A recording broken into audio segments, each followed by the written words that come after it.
கோயம்புத்தூருக்குள்ள மலை கோவில்னு சொன்னதுமே எல்லாத்துக்கும் ஞாபகம் வர்றது மருதமலை தான். ஆனால் மருதமலையை தாண்டி இன்னும் கோயம்புத்தூருக்குள்ள நிறைய அழகான மலை கோவில்கள் இருக்கு.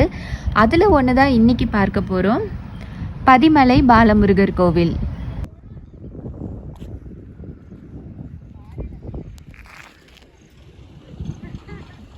உக்கடம் பஸ் ஸ்டாண்ட்ல இருந்து 25 கிலோமீட்டர், ஒரு 3/4 மணி நேரத்தில் இந்த கோவிலுக்கு போயிடலாங்க.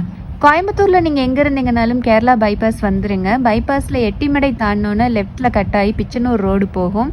இந்த ரோடும் ரொம்ப நல்லா இருக்கும். தார் ரோடு தான். கோவில் எண்டு வரைக்கும் நீட்டான தார் ரோடு இருக்கும். கூகுள் மேப்பில் பதிமலை பாலமுருகர் கோவில்னு சர்ச் பண்ணிங்கன்னா கரெக்டான லொக்கேஷன் கூட்டிகிட்டு வந்துடும்.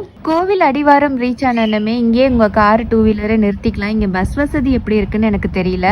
அடிவாரத்திலே அழகான ஒரு விநாயகர் சந்நிதி இருக்கும். விநாயகரை கும்பிட்டு அப்படியே பார்த்தீங்கன்னா படிக்கட்டு ஏற ஆரம்பிச்சிடலாம். சுமார் ஒரு 300 படிக்கட்டுக்குள்ளே தாங்க இருக்கும். ஈஸியாக ஏறிக்கலாம். முக்கியமாக படி ஏற ஏற அப்படியே சுற்றி வர பார்க்குறது, இந்த படிக்கட்டு அங்கங்கே குட்டி குட்டி சாமி சந்நிதிகள் எல்லாமே ரொம்ப அழகாக இருக்கும். அதனால் ஏற இதே தெரியாது. இயர்லி மார்னிங் ஈவினிங் டைமில் வாங்க, ரொம்ப நல்லாயிருக்கும். இந்த கோவில் படிக்கட்டுகளும் இந்த மலை அமைஞ்சிருக்கிற இடமும் இந்த ட்ரோன் ஷாட்டில் பாருங்களேன் எவ்வளோ அழகாக இருக்குன்னு.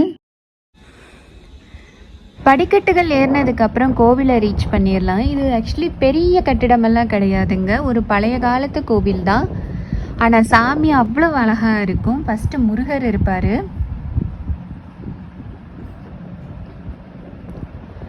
முருகரை கும்பிட்டு பக்கத்துலேயே அம்மன் இருப்பாங்க.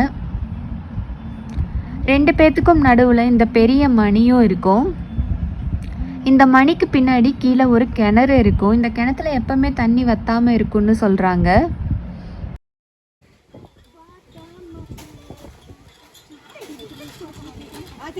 எப்போ இந்த கோவிலுக்கு வந்தாலும் வந்த உடனே கிளம்பிடாதீங்க. இந்த பாறை மேலே, இந்த மலை மேலே உட்காந்து கொஞ்ச நேரம் உங்கள் டைம் ஸ்பெண்ட் பண்ணிட்டு போங்க. இங்கே இருக்கிற வியூஸும் காற்றும் வேற லெவலில் இருக்கும்.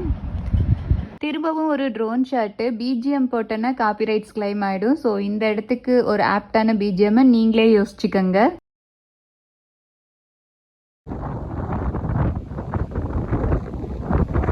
கடைசியாக இந்த கோவிலில் சாமி கும்பிட்டு கீழே இறங்கினதுக்கப்புறம் விநாயகர் கோவிலுக்கு ஆப்போசிட்டில் ஒரு பெரிய ஆலமரத்தை ஒட்டி ஒரு சின்ன சந்து போகும்.